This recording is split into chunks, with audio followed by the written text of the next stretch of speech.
네, 안녕하세요. 구독자 여러분, 신화트럭 최광수입니다. 안성으로 차량을 한 대 매입하러 지금 가고 있는 중입니다. 시장 쪽으로 좀 설명을 많이 했는데 네, 구조 변경에 대해서 좀 깊게 풀어주시겠다고 말씀하셔가지고 네. 또 컨텐츠 찍으면 좋을 것 같습니다. 봄철이죠. 차량을 사러 굉장히 많이 오십니다. 2.5돈, 3.5돈, 5돈 이렇게 카고나 윙바디 기준으로 좀 얘기해 드리자면 구조 변경에 대해서 잘 모르세요. 딜러들도 잘 모르는 경우가 많고요. 일반 소비자분들은 당연히 비전문가시기 때문에 조금 더 모를 거라고 생각을 합니다. 최근에 받은 의뢰가 3.5돈 냉동탑이 필요하다. 그런데 냉동탑은 재원이 좀 좁아요. 그래서 윙바디에 냉동기를 장착할 수가 있느냐, 나는 장착이 된 차량을 구한다. 네, 그리고 거의 대부분의 손님들은 장착이 되어 있는 걸 구매하고 싶어 하세요. 맞습니다. 시간이 당장 급하게 투입을 하셔야 되는 분들은 그렇게 하셔야겠지만 시간의 여유가 한 뭐 열흘이나 보름 정도 후에 일을 투입하셔도 되시는 분들은 그렇게 하실 이유가 없습니다. 더 좋은 차에 그냥 네, 선택의 폭이 좁죠. 맞습니다. 한 대가 있다고 해요. 윙바디에 냉동기가 달린 차량이 한 대가 있다고 하면 네, 금액이 비싸게 나왔던 주행거리가 많던 비교를 할 수가 없이 그냥 그걸 사야 됩니다.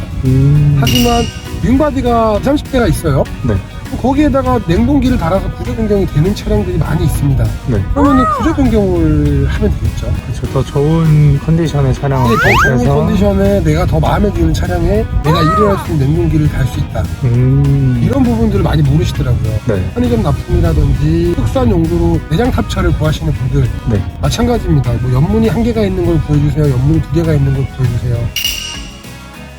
시세를 꼭 집어서 예를 들어볼게요. 네, 2015년식 2.5돈 내장탑이 20만 킬로짜리가 예를 들자면 네. 3,500짜리 매물이 있습니다. 네, 그런데 카고 트럭이 1,800만 원이고 네, 탑 제작하는 데가 600이에요. 네, 합치면 2,400만 원이죠. 네. 오히려 중고 탑이 되어 있는 것보다 카고 트럭으로 새 탑을 제작했을 때 더 저렴한 경우도 있고요.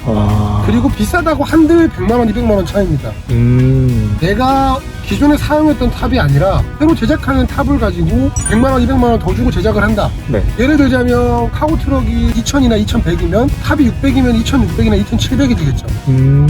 그러면 불과 100에서 200만 원이 더 들어가는 돈으로 내가 원하는 탑을 제작을 할 수도 있고 더 좋은 더 좋은 컨디션에. 컨디션과 내가 딱 원하는 치수, 재원을 맞출 수가 있다. 그럼 이거 진짜 솔직히 전문가분이 아니면은 요렇게 좀 안내를 해드리기가 어려울 것 같습니다. 그렇죠. 근데 이제 안내를 저희들이 한다고 하더라도 소비자분들이 귀를 닫으시는 분들이 계세요. 자긴 싫다. 네, 어떠한 얘기를 들어도 귀를 닫으시면 대화가 안 되거든요. 맞습니다. 근데 또 구조적으로 보면 현대자동차에서 추구하는 차량들도 네. 모두 다 현대에서 만드는 게 아닙니다. 일단 차량은 현대에서 만드는 건 당연하고요. 네. 이제 샤시라고 해서 이제 뼈대로 추구를 해서 이제 거래가 되어 있는 특정 업체들한테 외주를 주는 거죠. 외주라고 하면 차량은 내가 만들고 탑은 너네가 책임지고 현대자동차 이름 먹칠하지 말고 탑을 만들어라. 그래서 현대에서는 조립만 하는 그런 이제 그런 걸 이제 외주라고 하는데 짱 같은 거는 거의 대부분이 외주라고 보시면 됩니다. 만약에 현대 정품 냉동탑차라고 했을 때 뼈대만 현대가 만든 거고 냉동탑은 외주에서 맡아주는 거. 거의 대부분이 다 그렇다고 보면 됩니다. 정품이어도 그렇군요. 네, 거의 대부분. 왜냐하면 현대에서 그걸 하려고 그러면 라인이라는 걸 생산해야 되는데 굳이 많이 팔리지도 않고 하는 차량을 가지고 직원도 뽑고 공장도 뽑아서 계속적으로 할 수 있는 그런 게 잘 안 되고요. 자동차 회사는 자동차를 만드는 회사입니다. AS에 대해서 제가 알기로 자동차에 대해서만 되는 걸로 알고 있어요. 가장 예를 들어서 쉽게 표현하면 이런 것 같아요. 제가 특장 회사 냉동탑을 만드는 회사입니다. 현대자동차랑 계약을 하여 있으면은 정품 냉동탑이 되는 거고요. 일반 손님들이 저한테 와서 계약을 하면 사제 냉동탑이 되는 겁니다. 똑같은 냉동탑인데. 네, 예를 들자면입니다. 예를 들자면. 차량에 대해서 크게 정탑과 정탑이 아닌 거를 구분 안 하셨으면 좋겠어요. 다 어차피 기능이나 만드는 사람들은 똑같은. 네, 기능이나 만드는 사람들은 다 비슷합니다. 그리고 그리고 이제 현대에서 만든다고 생각을 하면 어차피 외주 공장에 일하시던 분들을 그러니까. 사업체에서 쓰는 거라 거의 비슷한 컨디션이라고 생각하시면 됩니다. 자재를 어떤 걸 썼냐, 조금 더 보강을 했느냐 이런 걸 위주로 차이를 생각하셔야죠. 냉동탑을 나는 무조건 투명이 필요하다 네. 하시는 분들도 선택사항이 별로 없어요. 네. 투명이 별로 없으니까요. 하지만 나는 메인 냉동은 여러 개거든요. 냉동기가 한 개 달린 걸 메인 냉동이라고 하고 냉동기가 두 개가 달려있는 걸 투냉이라고 합니다. 그러면 메인 냉동을 사서 냉동기 한 개 더 추가로 장착을 해서 투냉으로 만들면 된다. 이제 이런 그런 개념으로 보시면 이해가 쉬울 것 같아요. 그러면 또 차량을 볼 수 있는 폭이 넓어지니까. 그렇죠. 최근에 계약하신 분도 의약품 납품하시는 분이신데 온도가 일단 기본적으로 떨어져야 됩니다.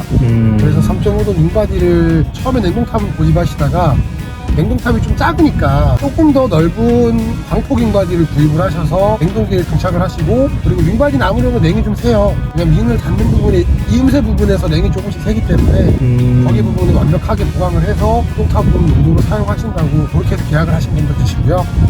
냉동탑이 투냉이 필요하신 분들은 한 개를 사서 두 개를 사시고, 그리고 또 의외로 연식이 오래된 차들은 내장탑이나 이런 것들이 더 싼 경우도 있습니다. 그러면 카고 차량이 필요하신 분들이 카고가 없으면 내장탑을 내려서 뭐 카고로 만들어 드리고, 화물차는 구조 변경을 어떻게 하고 얼마만큼 구조 변경을 잘하느냐에 따라서 매매를 잘하고 못하고도 갈린다고 볼 수 있거든요. 가격 차이도 많이 나고. 네, 가격 차이도 많이 납니다. 저는 구조 변경이 필요하시거나 좋아하시는 차량이 시중에 많이 없을 때는 트랜스폼 바꿔서 사용하는 게 충분히 활용도가 높다라는 점을 오늘 말씀드리고 싶어서 컨텐츠를 한번 생각하고 영상을 제작해봤고요. 비전문가분들은 어려우신데 당연합니다. 전문가인 저의 도움을 받으셔서 구조 변경 원하시는 차량 찾으시길 바라겠습니다. 이상으로 신한트럭이었습니다. 감사합니다. 안녕.